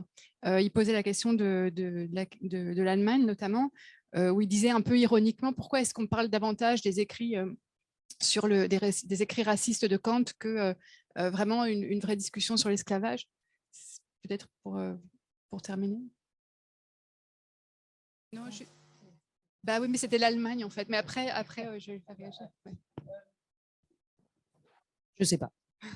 Je sais pas. Je sais pas. Est-ce que je peux dire quelque chose qui est un tout petit peu à côté pour botter en touche, mais en tout cas, dans mon expérience, c'est aussi dans le contexte africain, ça peut être aussi la même chose. C'est-à-dire que vous arrivez, je sais pas, à Accra, en vous disant alors, dans les années 70, ils ont beaucoup demandé, c'est très important, etc. Et puis à Accra, en fait, toutes les discussions tournent de tout le monde, tout le temps, à la fac, autour de la question de l'esclavage. C'est ça qui compte. C'est pas les restitutions. Ils n'ont pas envie. C'est pas le moment. Je sais pas. C'est pas. Ça les intéresse pas. Mais voilà. Ça veut dire que chaque contexte géographique, chaque contexte historique, chaque perception de soi, chaque ruine dans le paysage. Enfin, quand vous avez comme au Ghana, je crois, je sais pas combien, plusieurs dizaines de forts qui sont classés patrimoine de l'UNESCO, qui rappellent l'esclavage à tous les coins du paysage. C'est autre chose, bien sûr. Et ici en Allemagne, pourquoi on ne parle pas de l'esclavage ici en Allemagne? Peut-être qu'il y a d'autres sujets au coin de la rue qui brûlent plus, je ne sais pas. Vous voulez ajouter quelque chose? Oui, le récit. Soyinka, que Bénédicte a montré tout à l'heure, disait une chose avec beaucoup d'ironie, une chose qui est profondément vraie. Il disait on devrait étudier les grands philosophes en faisant la même chose que pour les marques de cigarettes. Dire pour certains d'entre eux, can damage your health. Et dans ce cas, can damage your self-esteem. Si vous lisez un philosophe alors que vous êtes africain, par exemple. C'est vrai que, bon, quand on lit Kant, on est élevé jusqu'au 7e siècle quand il dit qu'il faut traiter l'humanité en soi-même, jamais toujours comme une fin, jamais comme un moyen, etc. Magnifique, rien à dire. Et après, il y a l'anthropologie, la géographie, où il se met à dire que les Noirs sont tout mauvais, etc. etc. Et Soyinka disait, ces gens-là, en écrivant, n'ont jamais pu imaginer que des Noirs les liraient. L'idée, je me demande comment Hegel aurait écrit les pages qu'il a écrites sur l'Afrique, qui a jamais enfoncé dans la nuit de l'esprit, s'il pouvait se dire un Sénégalais philosophe, hein, comme vous avez dit, normalien, agrégé en philosophie, donc qui en principe peut le lire, se pencherait au-dessus de son épaule et dirait cela, qu'est-ce qu'il en penserait? Ou Kant expliquant gravement à ceux qui le disaient à l'époque que les Noirs étaient ce qu'ils étaient, etc. Ou Hume. Mais la question est la suivante, sérieusement. Comment est-ce qu'on va traduire cela lorsqu'on dit il faut décoloniser les savoirs ou il faut décoloniser l'histoire de la philosophie? Est-ce que ça signifie qu'il faut procéder à un jeu de massacre consistant à dire, OK, on n'étudiera pas Kant, on n'étudiera pas Hegel, on n'étudiera pas, parce que si vous commencez comme ça, il ne va plus rester personne. Last man standing, comme on dit, il n'y aura même pas de last man standing si vous allez dans cette direction-là. En revanche, avoir une relation critique au savoir constitué, c'est cela une véritable décolonisation. Je ne veux pas me débarrasser de Kant. Kant, quand il écrit la critique du jugement, écoutez, moi, ça peut me tenir éveillé. Quand il écrit les fondements de la métaphysique des mœurs, ça peut me tenir éveillé.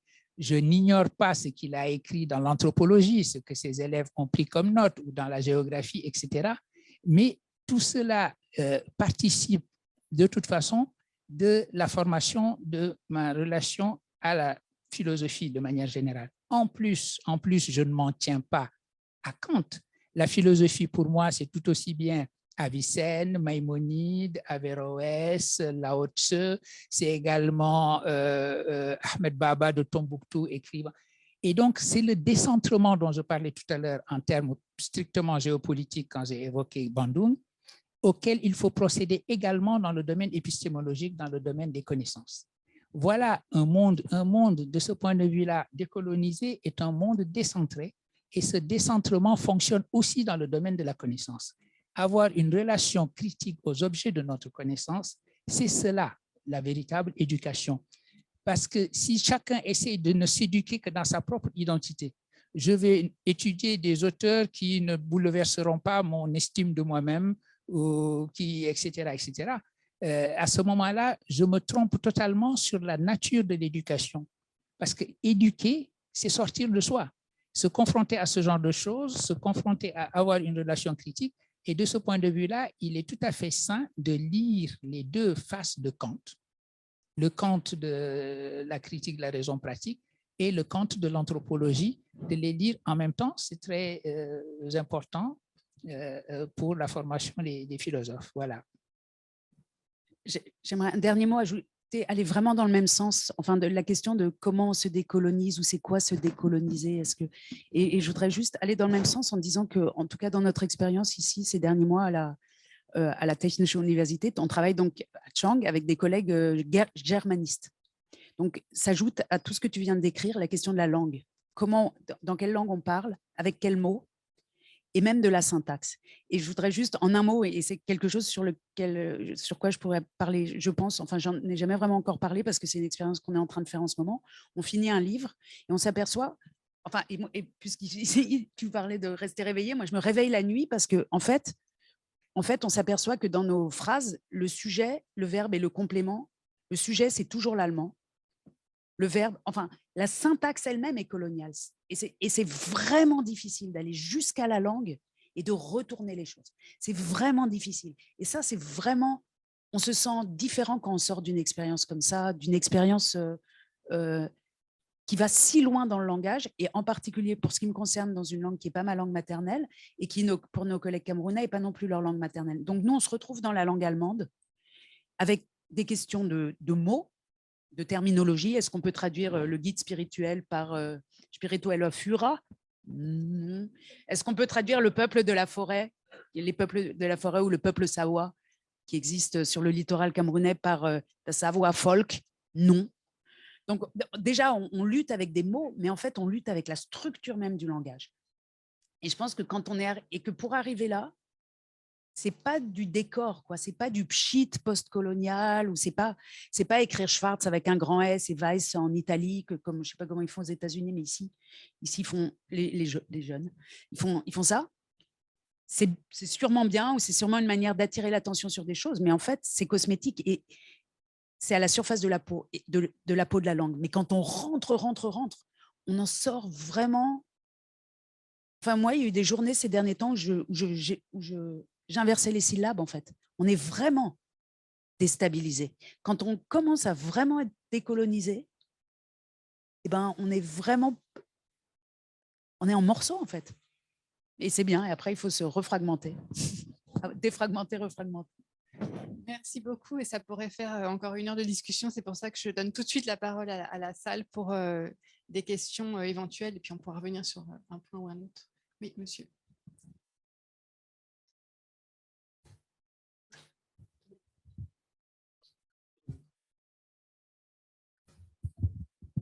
Oui, c'est Oumar Diallo de la Maison d'Afrique.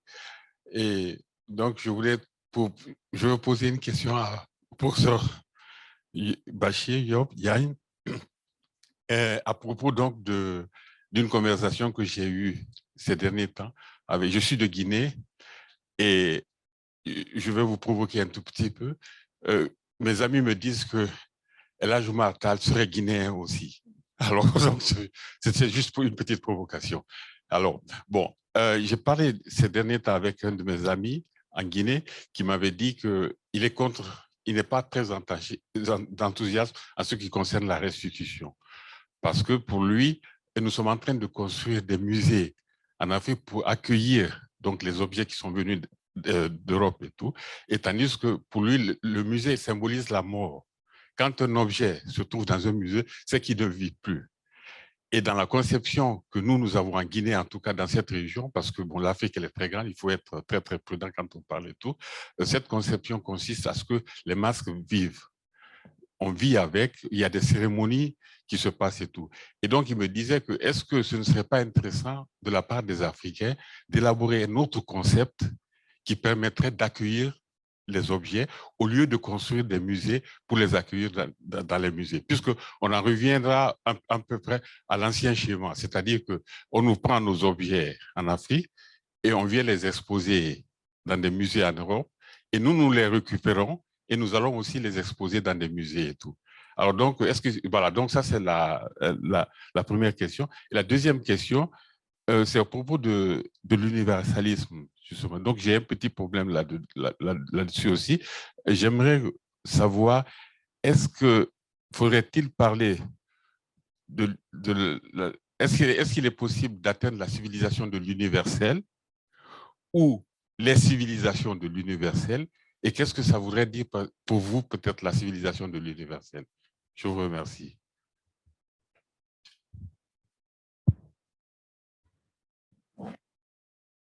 Merci infiniment.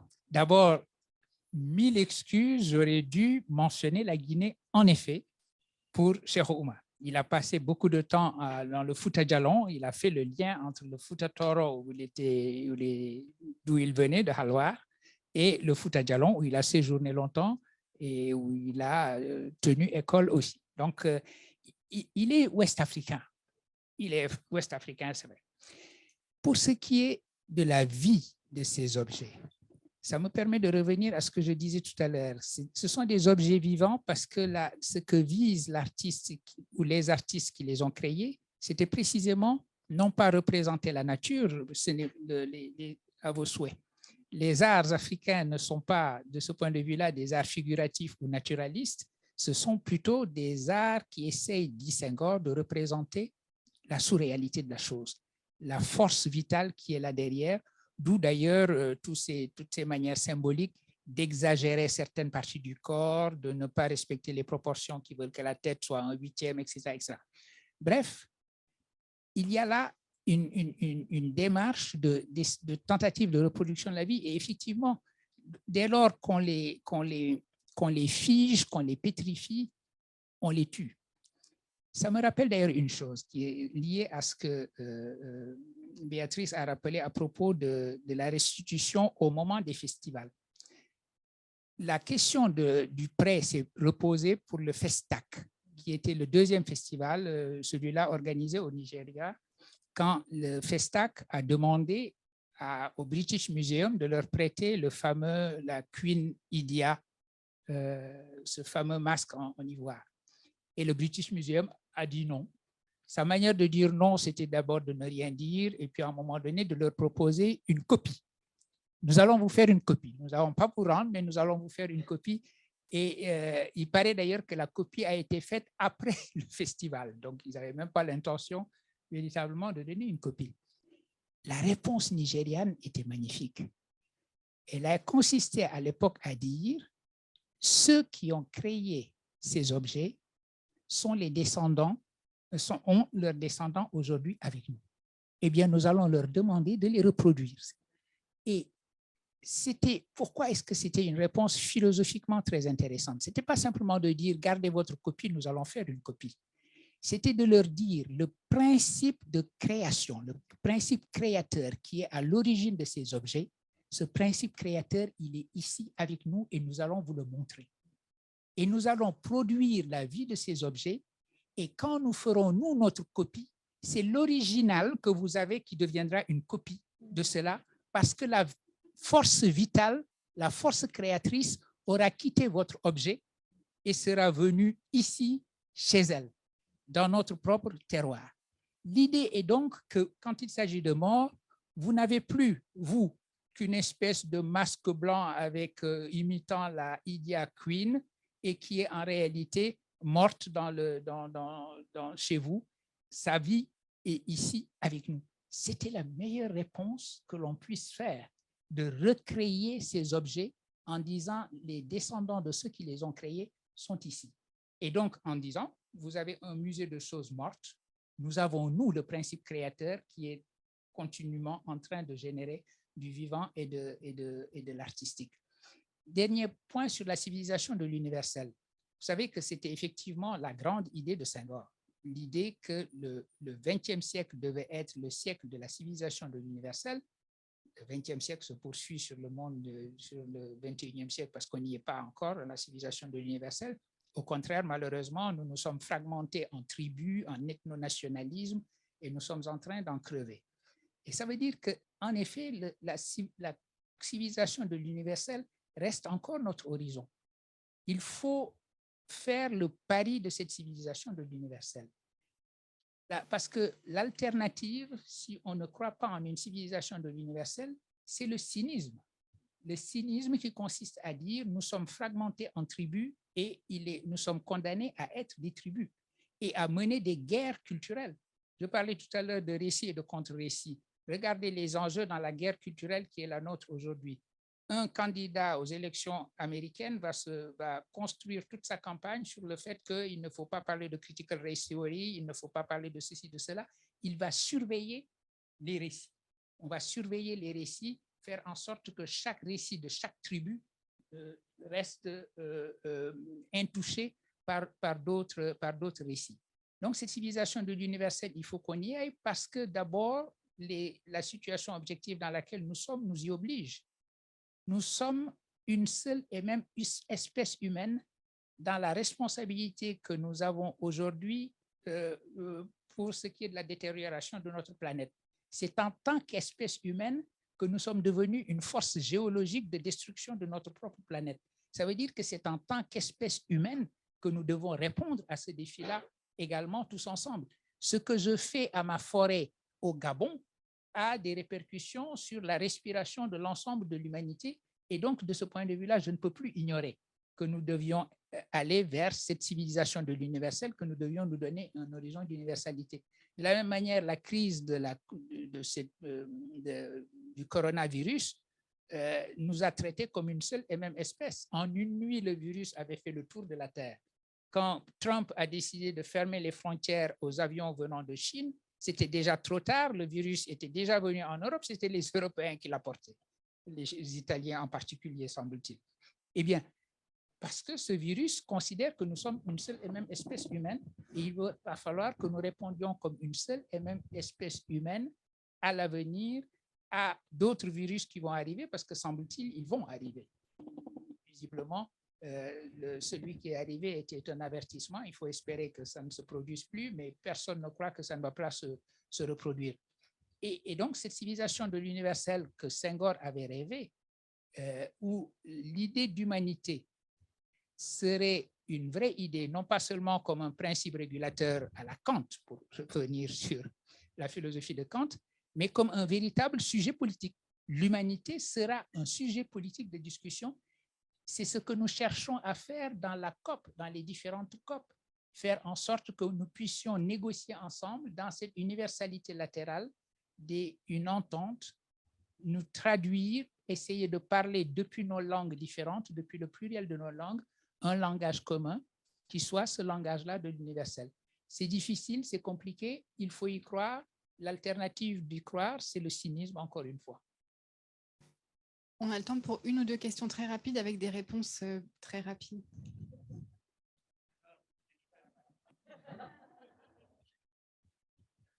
Pardon, j'ai deux questions très rapides.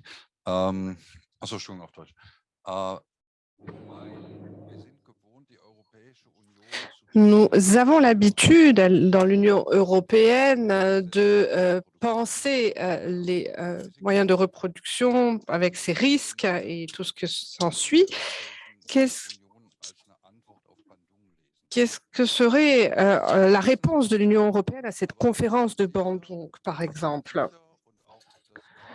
Moi, je suis sûre que les talents commerciaux de différents pays feraient que la création de l'Union européenne a été une sorte de réponse à cette conférence de Bandung qui nous a conduit à ce que nous avons vécu avec cette pandémie, à ce que le président Macron nous dit aujourd'hui, à savoir que nous devons faire attention à la voie que nous allons suivre pour ce qui est de ce thème de la restitution. Et là, si on revient sur cette conférence de Bandung, je crois qu'il est intéressant de se dire qu'il serait bon effectivement de trouver une réponse européenne, mais il n'y en a pas, j'ai l'impression. C'est la question que je vous pose, cher professeur. Je ne sais pas s'il y a ce lien entre l'Union européenne et cette conférence de Bandung, justement. Et puis, l'autre question que je souhaite vous poser, Monsieur Bachir, c'est que Thomas Sankara, dans son discours de 1984, dit qu'il y avait une philosophie européenne que l'on connaissait via Schelling ou autre qui parle de cette pensée vivante.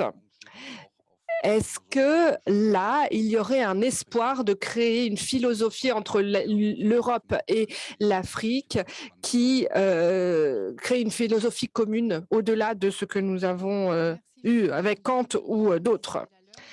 On fera des réponses très brèves qui pourront se poursuivre autour d'un verre au 3e étage et d'un buffet, donc ce sera merveilleux. Merci. Meine Frage knüpft so ein bisschen daran an. Bénédicte, moi, je poursuis dans ce sens justement. Bénédicte, ce que vous disiez, ça me paraît important. Comment pouvons-nous parler de tous ces thèmes? Parce que notre langue est déjà très chargée en termes de notions, lesquelles utiliser, lesquelles ne pas utiliser. Et parfois, moi, j'ai l'impression aussi que dans ma langue, je ne trouve pas les mots justement. Et j'ai trouvé que ce que vous disiez était très intéressant, à savoir qu'il y a cette africanisation de la culture mémorielle. Et que ça, c'est important aussi de le remarquer, qu'il fallait essayer de revenir à une européisation de quitter cette européisation de la culture mémorielle pour passer à autre chose. Et ça a l'air d'être très présent chez vous. Est-ce qu'il est possible de trouver une autre langue dans laquelle on pourrait reproduire cette culture mémorielle sur la base de quelque chose de plus collectif? Peut-être trouver de nouvelles notions, une nouvelle terminologie, revoir tout cela en termes de passé colonial que nous avons connu. Est-ce que ça, ce serait possible? Donc, en une phrase chacun. Si vous pouvez répondre à ces questions qui ne sont pas petites.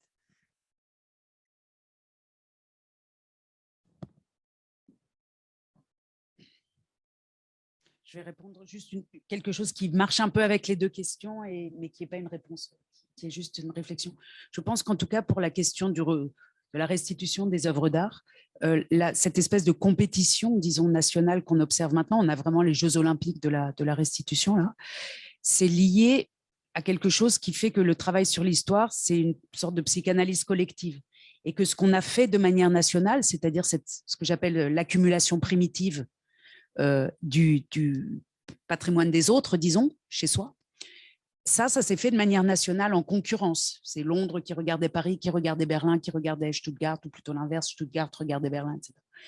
Et donc, cette compétition pour accumuler, maintenant, elle est en train d'être détricotée de manière étonnamment nationale. Et en effet, on aurait pu s'attendre à ce que très vite, il y ait des accords européens sur cette question.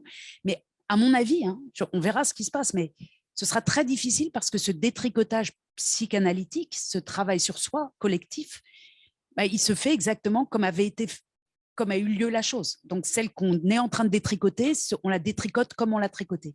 Et c'est pour ça, à mon avis, qu'on a ces Jeux olympiques actuellement. Et c'est intéressant à observer. Voilà. J'ai d'autres idées sur la question, mais je laisse la parole. Alors, merci pour ces questions. Sur la question de la langue, je dirais simplement rapidement un mot. Cette autre langue que l'on chercherait, qui serait une langue commune du collectif, ce serait la traduction. La traduction, c'est la manière de... Nous avons la traduction pour faire en sorte que le pluriel de nos langues ne nous divise pas, mais que nous puissions parler ensemble, même avec tous les malentendus, tous les intraduisibles qui sont dans la traduction de toute façon, de manière générale.